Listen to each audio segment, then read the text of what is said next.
Edward, who suffers from neurofibromatosis, lives in New York and dreams of becoming an actor. So far, his only role has been a tiny part in an educational video aimed at preventing cruelty and bullying toward people with unique appearances.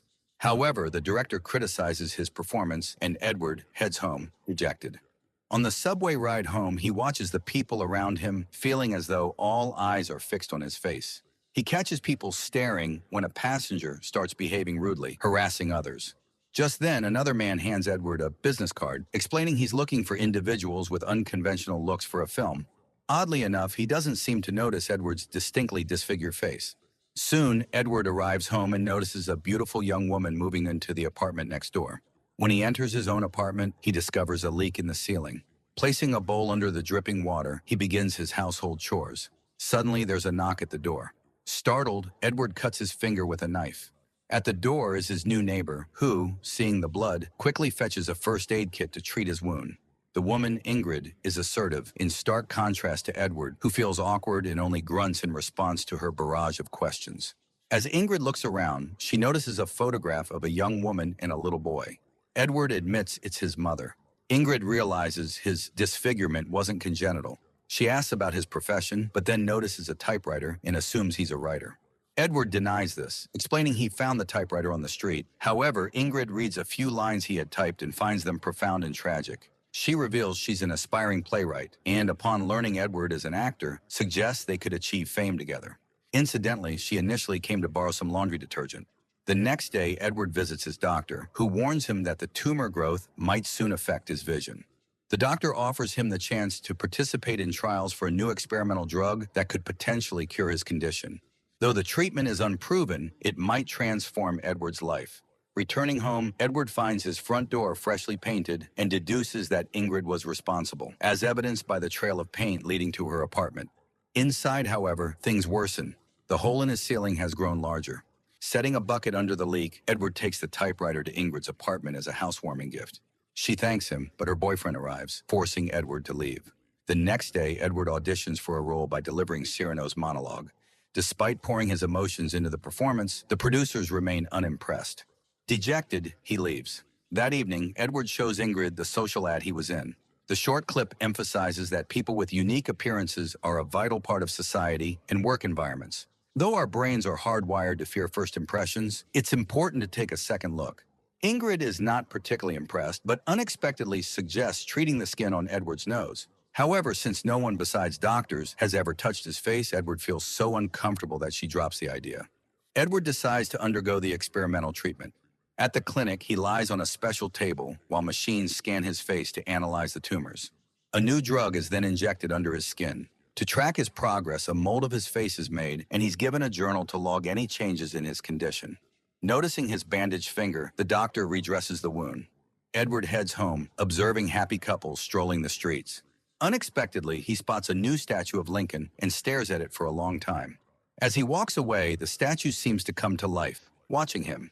That evening, he finds a gift bag outside his door containing laundry detergent, face cream, and candies, along with a note from Ingrid thanking him for his kindness. Edward settles on his couch, opens the candies, but suddenly starts coughing. Removing the wet bandage from his hand, he discovers that his finger has fully healed. Just then, a piece of his ceiling collapses, and a dead rat falls into the bucket. Later that night, Edward is awakened by loud knocking and shouting from rescuers. They've come to retrieve his neighbor, who has tragically passed away. Moved, Edward adopts the deceased man's cat and watches from his window as the young, handsome man's body is carried away. The following day, Edward and Ingrid have dinner at a cafe. Ingrid asks him many questions, particularly pleading with him never to talk about harming himself.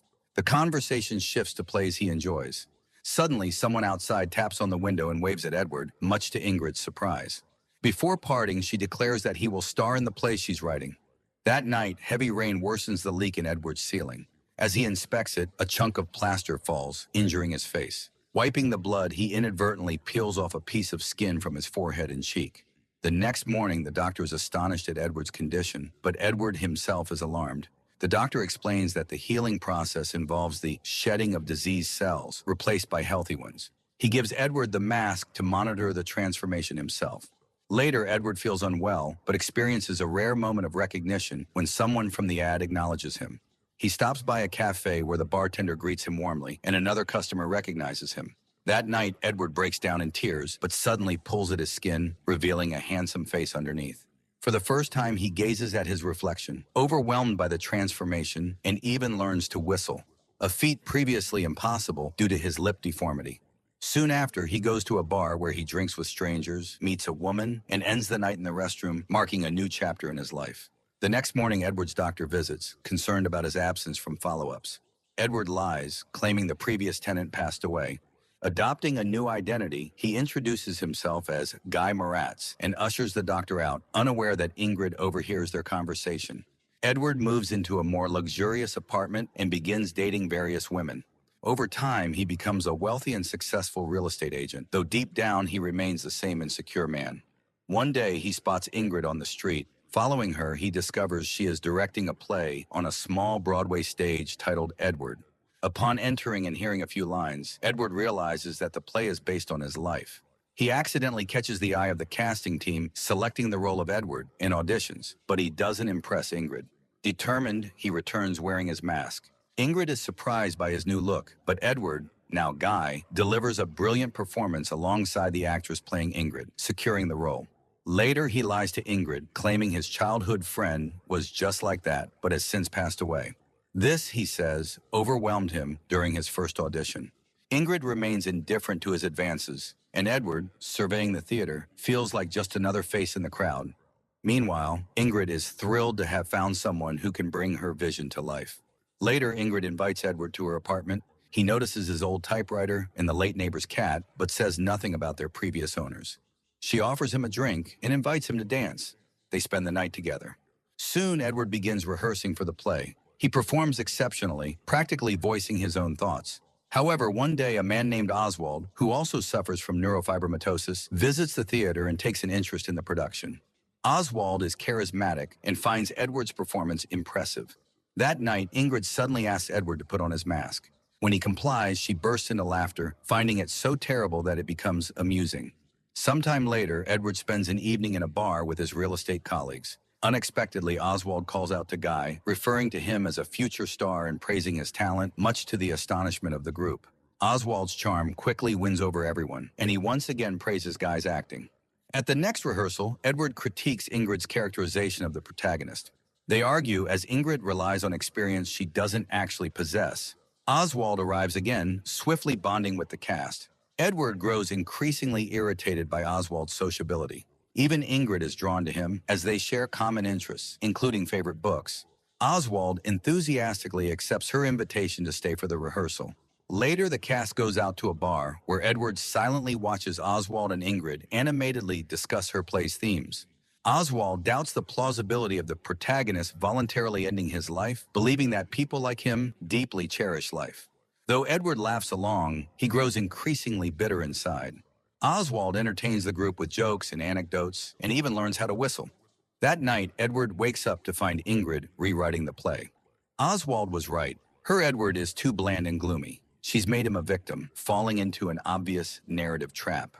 Edward is outraged. When he voiced similar concerns, she ignored him. But now that Oswald has made the same observation, she's willing to revise the script. They have a heated argument. At the next rehearsal, Edward loses his temper and his mask keeps slipping off. Frustrated, he storms out. In the park, he encounters a joyful Oswald practicing yoga, surrounded by beautiful women and admiring the living Lincoln statue. The two head to karaoke, where a charming woman openly flirts with Oswald. When Oswald takes the microphone, he captivates the crowd with his unique voice. Edward watches in disbelief as everyone enjoys Oswald's performance, completely ignoring his appearance. At the next rehearsal, Edward learns that Ingrid has given his role to Oswald because she has fundamentally changed the play's concept. She even had to add the role of a handsome man, which Oswald insisted on, as he refused to perform without it. Edward is crushed, especially upon discovering how much Ingrid knows about Oswald's personal life. He argues that no one will believe such a transformation by the play's end. Ingrid counters that it doesn't matter since the heroine sees the protagonist through the eyes of love. Devastated, Edward also faces rejection from Ingrid when he asks to meet that evening. The play premieres and becomes a success, with Oswald receiving rave reviews for his performance. Edward watches Ingrid grow closer to Oswald and sinks further into despair. Oswald gains increasing recognition, even landing glowing press features. One day, Ingrid informs Edward that she must let him go. Edward's mental state deteriorates. He starts stalking Oswald and witnesses him with a woman and a child. He confronts Ingrid, accusing Oswald of cheating on her. However, she knows about Oswald's daughter and his excellent relationship with his late wife. She dismisses Edward. Edward overhears that Oswald is moving into his old apartment. In a fit of rage, he smashes the newly repaired ceiling. That night, Edward relives the events of his life. The next morning, he greets prospective buyers in his Edward mask and later goes to the office, scaring his colleagues with erratic behavior. He is fired. In the evening, he bursts into the theater, causing a chaotic scene by attacking Oswald on stage. During their struggle, part of the set collapses, severely injuring Edward's arms and legs. During his recovery, Edward moves back into his old apartment next to Ingrid, who now lives with Oswald and is planning a film adaptation of Edward with a renowned director.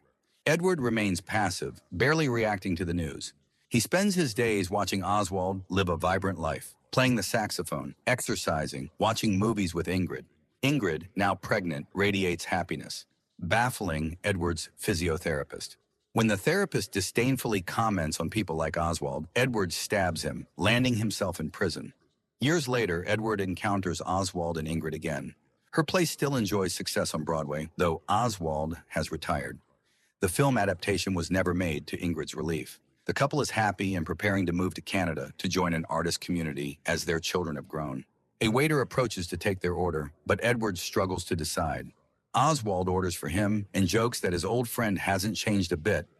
This is where the movie ends.